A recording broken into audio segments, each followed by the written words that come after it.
শনিবার দুপুর 1টায় শহর বর্ধমানে ভুয়ো সাংবাদিক প্রেস স্টিকার লাগানো মোটরসাইকেল বাইক প্রেস স্টিকার খোলা করালো সাংবাদিকরা। সাংবাদিকের কার্ড দেখতে চাইলে বড় সংবাদ মাধ্যমের নাম করেন তিনি। অবশেষে তাকে জিজ্ঞাসা করা হয়, আপনার প্রেস কার্ড দেখান। দেখাতে পারেননি মোটরসাইকেল চালক। বর্ধমান থেকে ইমতিয়াজ হোসেনের রিপোর্ট, স্বাধীন খবর। আমরা একটি গাড়ি ধরলাম, যেখানে আপনি দেখতে পেলেন কি প্রেস লেখা ছিল, অথচ প্রেস কাজ করে না। কি বলবেন, কেমন চোখে নিচ্ছে? এই ধরনের জিনিসের আগেও হয়েছে, তো প্রশাসনের সক্রিয় হওয়া উচিত বলে মনে হয়। কারণ প্রেস লেখা গাড়ি কেউ অবৈধভাবে নিয়ে বেরোবে এবং সেটা প্রশাসন বা ট্রাফিক পুলিশ দেখে ছেড়ে দেবে।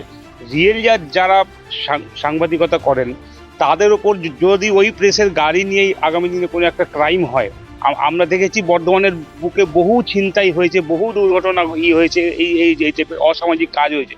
সেইটা প্রেস লেখা কেন থাকবে? তাতে বর্ধমান থানার পুলিশ প্রশাসন কি করছে? তাহলে এই ধরনের ঘটনা, তার মানে বর্ধমানে এরকম ভুয়ো যারা প্রেসের গাড়ি লিখে বহু কাজ করছে, তার মানে প্রেস যে যে এক নোবেল জব, এই জবটাকে কাজে লাগিয়ে বহু অসাধু লোক কিন্তু আমরা কাজ করছে।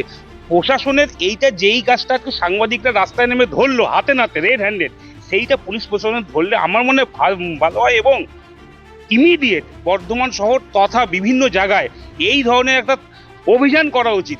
ভুয়ো সাংবাদিকরা শুধু প্রেস লাগিয়ে যায়, প্রেস কার্ড নেই, প্রেস মানে তারা কি কি কাজ প্রেসের তাই তারা জানে। এটা ভুয়ো একটা কার্ড, ভিজিটিং কার্ড তারা পকেটে নিয়ে ঘুরছে। মনে হচ্ছে কি এরকম থাকলে আরো নিশ্চয়ই আছে, অবশ্যই আছে। এই প্রেস ব্যাপারটাকে কাজে লাগিয়ে অবৈধভাবে বহু লোক বর্ধমান শহরে কিন্তু ঘুরে বেড়াচ্ছে এবং উচিত প্রশাসন ও পুলিশের ইমিডিয়েট অভিযান করে ধরা এদের। আপনার নাম? গৌরব সমান।